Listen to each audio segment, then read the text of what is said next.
Hello, boss, back with another episode of Sorta Bossy, but today is Dear Bossy, my fave. My fave. I'm so excited. This is where we get to pass judgments on people, and it's really our It's our like sweet spot in terms of our skill sets. personalities. Wow. Just outing That's myself, you know. really bad. I also pass judgment on myself. I'm an equal opportunity judgment passer, okay? So Same. just let it be. At some point when this podcast gets so big that everybody is Huge. banging down our door, Mhm. huge, I'm gonna have Poppy be my sponsor because Poppy's gonna be your sponsor. I like that. I need to get going on a sponsor, a beverage sponsor. yeah. Just let me see. If Poppy wants to sponsor me already, I accept all flavors of Poppy. Poppy? I'm an equal opportunist Poppy lover. Is Poppy the one that tastes a little bit like apple cider vinegar? Or is that Olipop? Maybe Olipop. To me, it just tastes like sweet juice soda with bubbles. Yeah. I think the thing is and I know that this is probably the most controversial thing I'm ever going to say on the pod. So. Oh, okay. I am a full fat Coca-Cola girly. I'm just give me, if I'm going to have a soda, just a pop, as I would call it, because I'm Canadian, just give me actually a Pepsi. My ranking would go Pepsi, Cherry Coke, Dr. Pepper. That would be what I would want in terms of my top three. Okay. But full fat. I don't want any of the zero stuff or whatever. I just don't enjoy it. And so then I'd rather drink water, you know? Yeah, this is going to sound really crazy, or maybe not. But not for you. Yeah. Maybe if people don't know me, this is going to sound really crazy. I couldn't tell you. I don't think I've ever had I have had a Coca-Cola, but very rarely. Yeah. This doesn't sound crazy to me at all because I know you. Only I'm really just committed to the Diet Coke and diet. I love Diet Dr. Pepper. Diet Dr. Pepper. Love yeah. It. DDP. Yeah, I know you. You know. Okay. Can I tell a really my friend Lacey actually recently posted that she found Diet Cherry Coke, which is that must be a new product because I've never seen it. Amazing. And I still haven't gotten it yet. I keep forgetting when I'm at the actual store, but then remembering when I'm at home and I want one. So I need to get that. But yeah, I guess I'm just give me the cancer, but I'll be skinny or something. But I don't drink a lot of that at all anymore. I used to drink a lot of that kind of stuff. And I've really scaled back because I don't really do caffeine. And that obviously has caffeine. I will do it every now and then, but I really try not to. But yeah, because you are a health queen. I will never forget one of our first in-person events 8 years ago. And I was organizing it all and sorting out the refreshments, and I was like, coffee, tea, water, pop. And you were like, no pop. People, I don't drink pop. People don't get pop. And I was like, okay, cool. And I was, let me just never gonna admit that I drink pop to you, but I do. Seems fun. I do. But what I will do is eat any chocolate chip cookie that ever comes into my sight. So, I mean, same. Well, same. So Nerds gummy clusters, probably made of them at this point. Also, my kids are away right now. I know we're on a time thing, but listen though, my kids are away right now, spring break with their grandparents, and my husband and I, first night we had frozen dumplings. Second night we ordered a pizza. I don't even know what we're having for dinner tonight. And I have never been happier in my life. It's 3 p.m. our time when we're recording this, and that's wild for you. That's usually my every single day, which I'm really trying to get away from. But every single day at 5 p.m., I hit the panic button on whether I have the kids or not. What am I eating? What am I feeding all these people? Yeah. And I really need to plan earlier like you do. I need to start on a Sunday and do the meal plan because every day it gives me anxiety and I feel like I can't do this anymore. Yeah, this is going to break me. But honestly. And I'm going to do it again tomorrow because I only decided what we're eating tonight. And now I am thinking I have to do this all over again tomorrow. Yeah. Let me tell you, if I did not have children and this was my everyday life and I could just fly by the seat of my pants every day, I would be hospitalized because I cannot be bothered to do anything. I'm like, pizza sounds great. Let's have pizza again today. We might. Yeah, you should. Do you have Yeah. any leftovers? No. I had for lunch. Oh, okay. Yeah. Okay, what are you going to hit me with today? Okay, so the Dear I know Bossy nothing. today Okay. is not about crying. Good, because I have mascara on. So, like, oh my gosh. So also, I did cry. Since we recorded that episode, I did cry, everyone. You have to give everybody the update that you had talked about on the episode, how you hadn't cried in so long. And then I cried. You did cry. But listen, we had I feel like that was it was arguably one of the worst weeks we have had in years. And I was frustrated, and so I cried. So I have to set that clock back to 0. Those like days since accident back to 0. I used to work at a paper mill, so every day when you drive in, it's like 0 days since last safety incident. We're like, and you get like a steak dinner if you make it X number of days. Yeah. Can I have a steak dinner if I make it X days without crying? Sure, no, because it's okay to cry. It's okay to cry. No, I don't need a reward.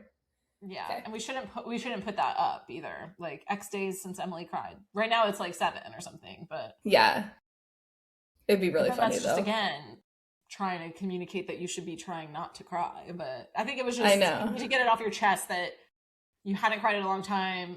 You talked about it on the podcast, and then I cried. We jinxed us. We cursed us. We cursed me. So okay, what's today? Well, today we're going to talk about from a Dear Bossy. Also, if you want to submit to Dear Bossy, we would love to hear from you. Okay, so you can go to sortabossypodcast.com, scroll down. There's a place for you to submit. It can be a situation. It can be a specific question. It can be like, hey, I need advice on this. Whatever is at the top of your mind that you want us to do some commentary on or give you some feedback on, we would love to do it. So go to the website and scroll down and submit. And it's all anonymous, so we're not going to out you here. You don't have to even reveal specific details that might, maybe, I know we have a lot of listeners, but, the odds are they're not going to know who you are anyways. But you don't have to reveal anything specific. Yeah. So this week, Dear Bossy says, my manager uses AI for everything. And they're saying, like, to each their own, like, I don't care, like, if you want to use AI, that's fine. But my issue is that my manager uses it for literally everything. I work in an office where I do marketing and graphic design. And when I say everything, I mean everything. If I ask her for help with something, she just shoves it into ChatGPT. When I need something in writing from her, she shoves it into ChatGPT. Our performance reviews were written completely with ChatGPT. A coworker who she's worked with for almost 10 years retired, and she wrote the goodbye message with ChatGPT. She openly admits all of this and laughs about it. She also doesn't make any edits to whatever slop ChatGPT spits out. So no reformatting or anything. It's a full with all of the emojis that ChatGPT uses, all the M dashes, all of the... If not X, Y. If not X, then Y. Here's why, whatever. Let me be honest. Here's the quietly. She just sent me something that she would like me to send to clients, and it is absolute ChatGPT garbage, completely 100% AI garbage. I'm so sick of this. I want to bring it up to her, but I don't want to cause an issue. I think it makes us look bad because you can tell ChatGPT wrote it within the first sentence. Little things like the performance review also bother me because I want to know what my manager thinks of me, not what AI thinks of me. What should I do? So I think this is a relevant conversation because I think a lot of people are using tools, AI tools, whether it's ChatGPT, Claude, Gemini, whatever it is, right? And I think that there's a balance, right? Like I think that AI is not going anywhere. So I'm very adamant that people should be using it in their work. Ethical ways. In ethical ways. They should be encouraging people on their teams to use it because I talked to my brother actually recently, and he works at a company that is very tech. It's an e-commerce company, right? It's very tech focused. Very successful, very well known. very well known. I don't think it matters. He works at Shopify. Like, I don't think it matters. It's like, are we adding him or? I don't know. Like, Yeah. I don't think it matters. That's where he works, right? Like, he wasn't saying anything bad. He was just saying that, like, he was talking to someone else because he's in the tech world. He builds websites, past career, etc. And he was just like talking to someone in his industry, and he's like, they said they weren't using any AI in anything that they were doing. And he's like, that is like actually really scary to me. He's like, because my goal at my job, like for myself, his own like personal performance, he's like, I know that at some point there may be layoffs. He doesn't have any like intel on that. He's just like, whatever, like, you know, it's like, yeah. So he's like, my goal for myself is just to make sure that I know how to use the AI tools better than anybody else. It's like, because yes, AI may take away some of the need for him to do. He's like, my job looks so different than it did 2 years ago. He's like, I used to have to write code for websites. That's what his whole career was. Like, he was writing code. Yeah. Line by line. And he's like, I don't have to do that at all anymore. He's like, I don't have to write one thing of code. But him understanding how to use the AI to get it to output what they want it to do, like AI is writing the code. So he's like, I just want to make sure that I know how to use the tools better than anybody else so that I become invaluable in that way, right? Totally. And so anyone who's not using it is like putting themselves in jeopardy, especially if this is your industry or your expertise, you know, in the tech or coding space, anything like that. But I think that's true for everybody. Is like, okay, let's figure out how to use it, but you still have to do the human elements of your job. Like, those things are still important. And we still have to like for him, for example, like he's coding or he's having AI code something. He still has to make sure the code is correct, and he still has to make edits to that code, and he still has to review that code, and then, you know, still has to tell AI what to create. Yeah. And so it's like, for this person who their manager is literally just putting it in and then spitting it out, I think that the use of it is fine in some ways, right? But like, can we somehow communicate to this person that, like, you gotta edit it, you gotta put your own flair on it. You have to train your LLM. That's the big thing. Right? If it's not spitting out things that sound like you or like your company would say, then it's not trained well enough for you to just be, you know, putting garbage in is garbage out, is what my statistics professor used to say. And I feel like it's so relevant now with AI, is like, garbage in is garbage out. And it's people like also, the like, keystone principle of AI. Like, yeah, because like, you know, people struggle for so long. Like, this is one of the main things that we do and teach is like delegation. And people think like, oh, now that AI is here, like maybe I don't even need to like train my team members to do that. I'll just have AI do. I'll just outsource it to AI.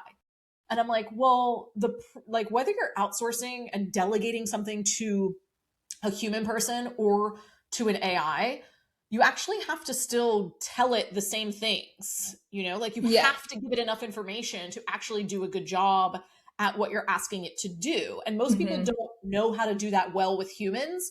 And so they get this like false output that then they just think AI is crap, or it's not good, or they're putting out a poor product. And it's like, well, actually, you just didn't give it enough. It could be so much better, but you didn't delegate well enough to it. And that's because people don't actually know how to delegate. I think that's true for like how most people are using AI in general. They don't actually, they don't even know how to talk to a human. So of course you don't know how to talk to an AI and get it to produce what you actually want it to produce. Yeah, I could not agree more. We actually went through, you have a colleague, Natalie McNeil. She has an incredible program about how to use AI ethically.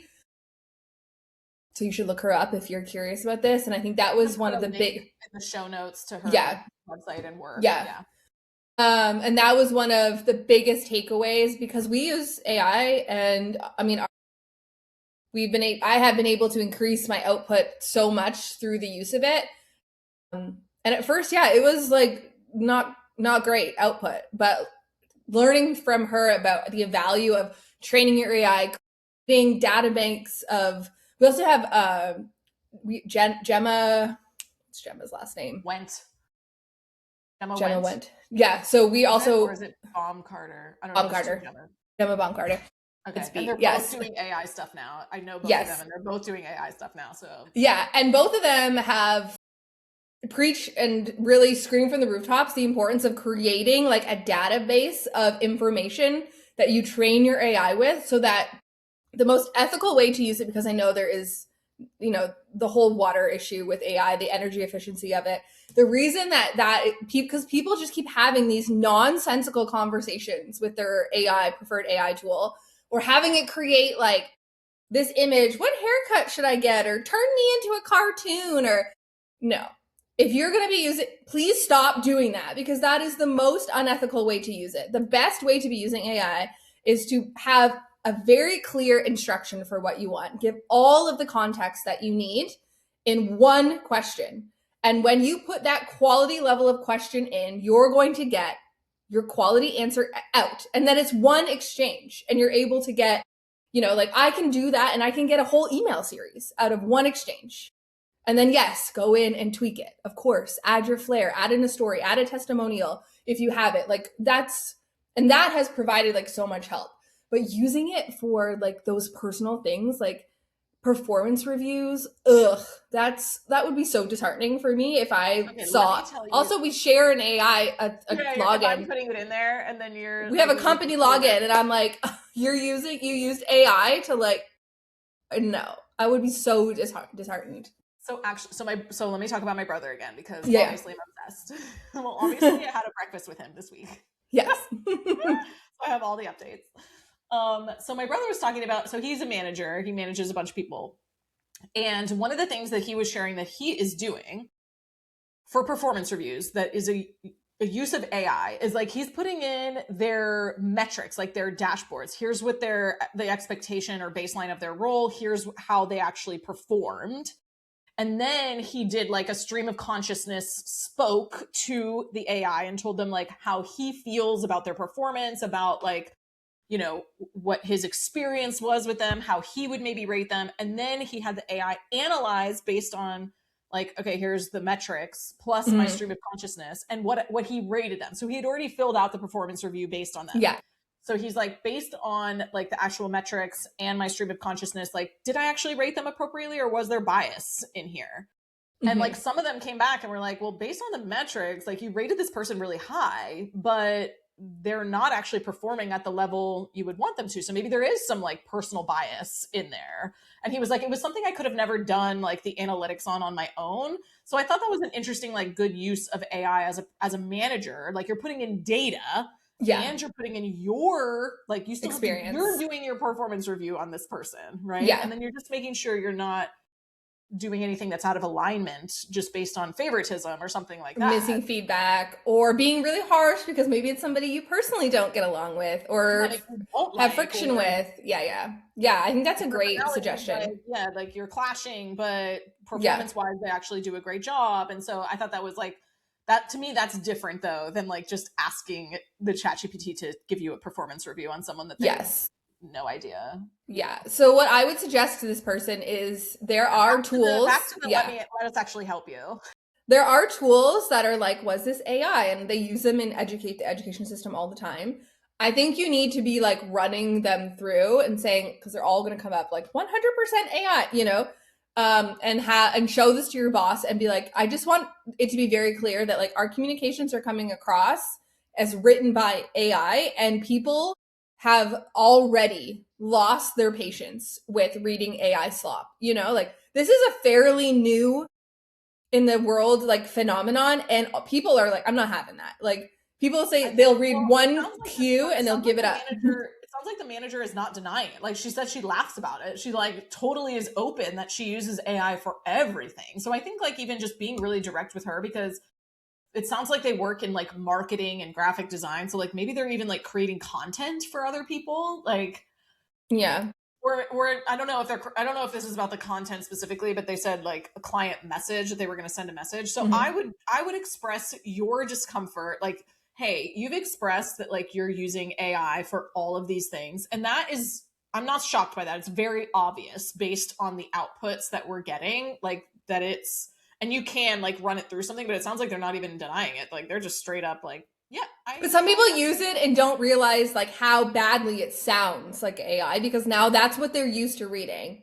Right. Yeah. And whereas so I think like, that's what you have to address with this person. Like, hey, can we adjust? Like, can we make sure that as a team, because this is their manager. So I think sometimes that's also like a challenging conversation, because how do you tell your manager what to do, like with their work? It's like, well, maybe you just communicate what you're comfortable in terms of the output of your work. And if something is coming down the line, you maybe need to communicate, hey, I'm uncomfortable sending this in this way because it's clearly ChatGPT. I'm going to go ahead and redo it because I can't send this to a client. Like, if this is something that we're going to continue to do, I think we need to have a conversation about how much AI is actually involved in our work, or how we actually edit it once AI gives us a V1, because it's pretty obvious, and I don't want this to jeopardize relationships with our clients or reduce the quality of our work in terms of what we're doing.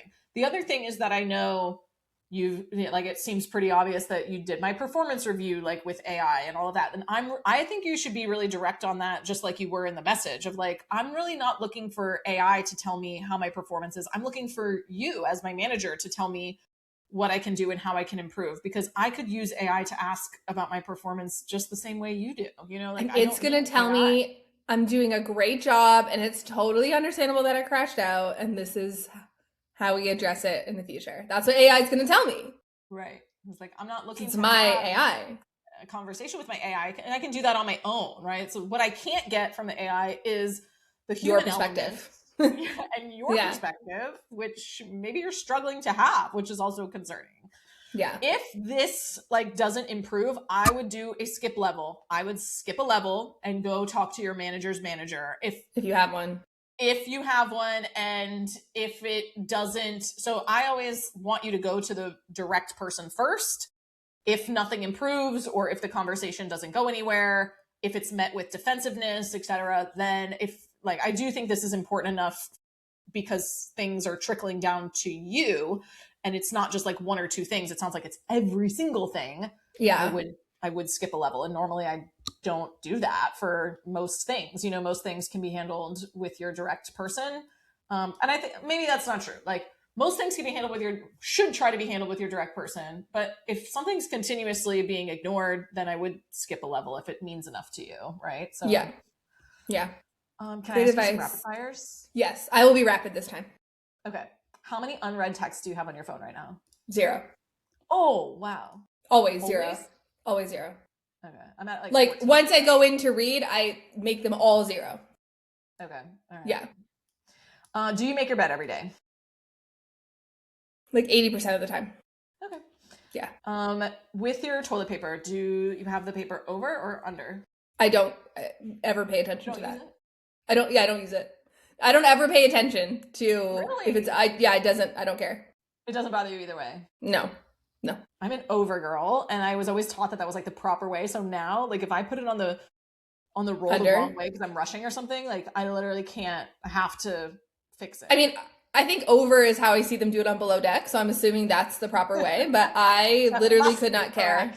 Must be correct. I just get mad that I'm the only one who ever changes it, so I'm just like, let me just do this quick, Ram it on here, yeah. Yeah. How many tabs? Okay, you have no unread text messages, but how many tabs do you have open on your browser? Like 12. Okay. Yeah. Is that the only browser? No. And then I have a few minimized browsers that are like shopping carts, that kind of thing. Yeah. And do you speaking of a shopping cart, do you put your shopping cart back? Always. No, you don't on the digital version of your shopping cart. No, because I'm waiting to get like an abandoned cart code. But always, I think it's a measure of the type of human being you are, of whether or not you put your shopping cart back. It is. It's actually a character test. I've heard this, like if you cannot be if you're always, if you're newly dating someone, go to the grocery store. It's how they treat a server if they put their shopping cart back. And I know that I have the kids, I have whatever. I live in Canada, okay? It's winter time, and I had little children, and you just park closer to the corral. Like, you know what I mean? Mm-hmm. And if you can't, sometimes I will ask someone for help. If I'm like loading and someone's walking by, I will say, I got a baby. Hey, do you mind taking the thing? Yeah, always. Usually I try to park close enough so that I can, if I got the kids, just run it across. I can still put the kids in, and then in the car, safely lock the car, run it across. The car, or I'm right next to it. Yeah. But sometimes I also just unload everything and then take the kids, put the cart back, yes, and then go load the kids always on our way back. Yeah. Yep. Depends on the size of the there's kids, but no excuse. I think it's like if you don't put the shopping cart back, it's like your character means you're a serial killer or something. No, that's not what it means. It's not. No, it's just that you value your own. You don't value community or your impact on your community. Yeah. Right. Like it's like. And your inconvenience is like way more important than anyone else's, you know? Like it's a selfish, like, yes. I also will go into the cart corral and, you know, it's a mess. I will reorganize it. Straighten it up. You're like the highest level. Well, I just feel like that's such a hard and thankless and disgusting job, especially in the winter here in Canada. You know what I mean? And it's a mess. And then the things are everywhere. The only time I don't do it is if there's the carts that, do you ever have to pay for your shopping cart? Like a quarter? At Aldi. Yeah. So if there's some that like have been unlocked, then I'll leave those unlocked because, you know, sometimes you forget your quarter. Oh, so again, you know what I mean? Highest level of community, you're looking out for the person who forgot the quarter. Exactly. Wow. Yeah, I'm the best. Seriously. You really are. I know. Well, thank you, everyone. Yeah. Thank you for another wonderful episode. Yes. Coco would say gorgeous episode. Gorgeous. Gorgina. Mommy, it looks so gorgeous today. Oh my God, I love her, but she'd have her little list. Gorgeous. I'll have to have her on so that she... Please, if you can say gorgeous. Yeah. At least record it on your phone. Okay. And if you haven't yet, go submit to Dear Bossy. Go to sortabossypodcast.com. We'll put it in the show notes. You can submit to Dear Bossy there. And if you haven't, again, subscribe, rate, review, share this podcast with a friend. It's super helpful for us to get the podcast into more AirPods, more people's ears. Facts. Okay, we'll see you in the next one. The other day that was like, we're all listening to AirPods. I tried it. It didn't work. It was not comfortable. I tried. I'm glad that you tried because I didn't have a pair handy and I was like, is this real? I think it must depend on your ear shape because mine didn't tuck in up here, you know? And then it just was like awkward and no, there's no way it's supposed to be that way. I feel like I have a good tuck in ear. So you do. You have a little nook. So yeah. All right. Well, that's great. Bye, everyone. Bye.